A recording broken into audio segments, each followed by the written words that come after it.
And we have in our faith and idea and understanding that we have what's called Tawheed. It is declaring the oneness of God, believing in the divine unity.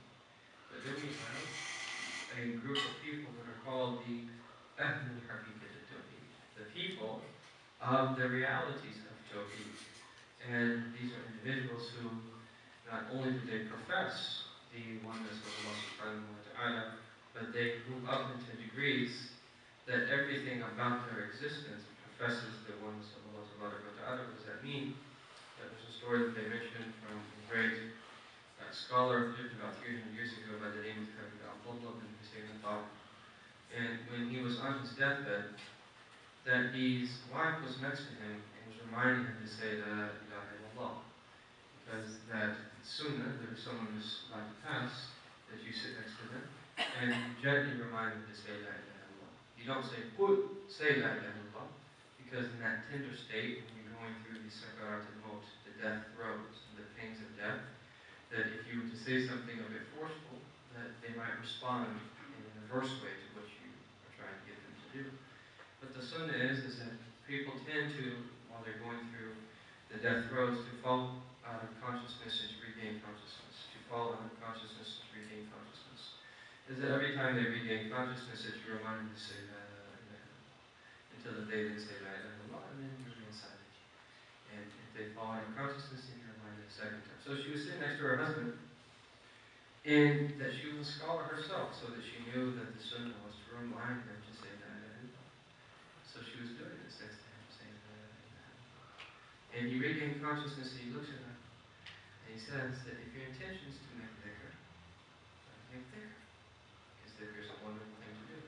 He said, but if your intention is to remind me to say La ilaha illallah, he said, La ilaha illallah is mixed with my blood, flesh, and bones. I'm not needing anyone reminding me to say La ilaha illallah.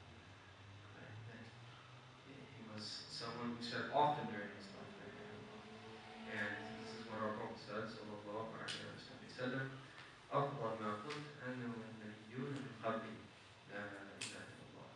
The greatest thing that I have said, I and the prophets who came before me, is La ilaha illallah.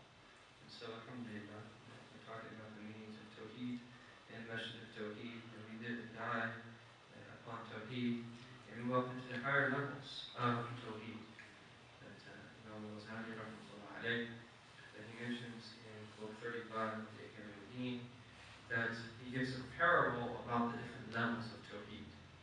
And that he says it's like some type of nut. So you could say an almond, let's use that as an example. That an almond, the way that it grows on a tree, that if you would see an almond tree, that the almond has, as it's picked from the tree, an outer husk.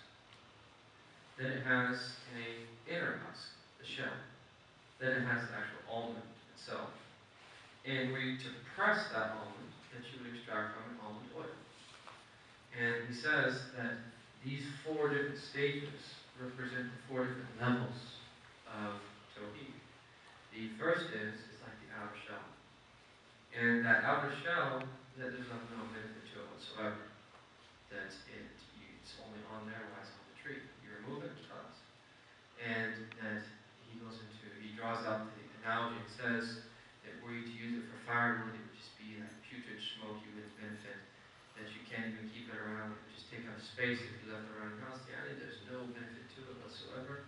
He said this is like the Tawheed and the faith of the hypocrites.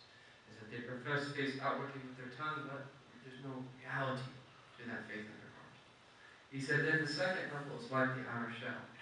The outer shell does have a purpose. It is useful.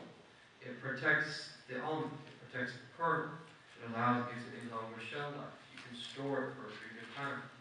That you could use that shell after you remove the nut from it as well.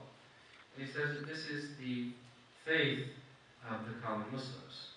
He said that beyond that, you have the nut, the actual kernel, the almond. And that obviously is of much more use than the shell. And he says this is the faith of the elect that move beyond merely the outer shell. You're getting to the inner realities where there is an experiential aspect of their belief.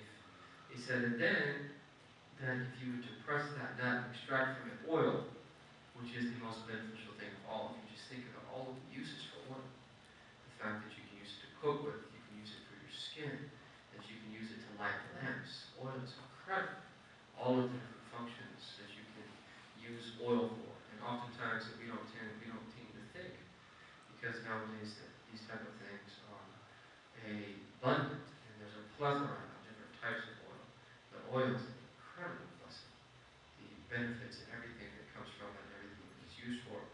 And he says that this is those that are considered to be from the elect of the elect, who moved up into a higher level, that even beyond merely the experiential, but it's as well as a feeling of the internalization of those realities that affect them at the very deepest level.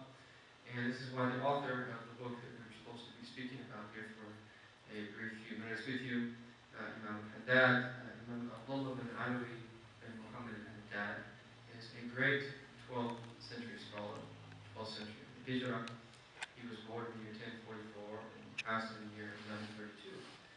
And that he likens these three different levels of faith into what he terms ilm al-yaqeen, ayn al-yaqeen, and haqq al-yaqeen. You have the truth, you have the knowledge of certainty, the eye of certainty, the truth of certainty. And these are the three different levels of yaqeen, about which our Prophet sallallahu alayhi wa sallam said, al-yaqeen al-iman kullu. Certainty is all faith. And that you have these three different levels. All three of them are mentioned in the Quran. And that Allah Ta'ala says, كَلَّا سَوْفَ تَعْلَمُونَ كَلَّا لَوْ تَعْلَمُونَ عِلْمَ الْيَقِينِ لَتَرَوُنَّ الْجَحِيمَ ثُمَّ لَتَرَوُنَّهَا عَيْنَ الْيَقِينِ. And he mentions here ilm al-yaqeen, and then he mentions ayn al-yaqeen, and then in the end of Surah Al-Waqi'ah, وَإِنَّهُ لَحَقٌّ الْيَقِينِ فَسَبِّحْ بِاسْمِ رَبِّكَ الْعَظِيمِ. Indeed, this is the truth of certainty. So glorify the praises of your great Lord. And that these three, you could draw an analogy of them, is that were there to be a fire, and were there to be 50 people you see just running down the street, and everyone's like, oh my God, there's a fire. That the fact that you have 50 different people all saying the same different thing, you can come to a reasonable level of certainty that we're not all just running from nothing. So here you look down the street, you would actually see a building on fire, such that you see the flames. And that's a higher level of certainty than just merely hearing about it. You see it with your eye.